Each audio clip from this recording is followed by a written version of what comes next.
Interbank में कारोबार के आगाज के मौके पर डॉलर 10 पैसे महंगा हुआ, लेकिन कुछ ही देर बाद डॉलर की कद्र में 60 पैसे इजाफा हो गया। फॉरेक्स डीलर्स के मुताबिक दौरान कारोबार इंटरबैंक में डॉलर 287 रुपये 50 फीसे में ट्रेड हो रहा है। गुज़िश्ता कारोबार दिन के इख्तिताम पर इंटरबैंक में डॉलर 286 रुपये 90 पैसे पर बंद हुआ था।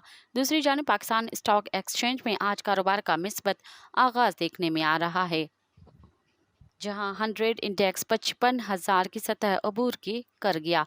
पाकिस्तान स्टॉक एक्सचेंज का 100 इंडेक्स 1000 पॉइंट्स के इजाफे से 55,288 पर आ गया। वाज़ेह है कि गुज़िश्ता रोज़ कारोबार के इख्तिताम पर 100 इंडेक्स 54,261 पॉइंट्स पर बंद हुआ था। मज़ीद ख़बरन ऐं तफ़सीलात लाइ विज़िट कयो असांजी वेबसाइट www.awamiNewsHD.com ऐं ॾिसंदा रहो अवामी न्यूज़ HD।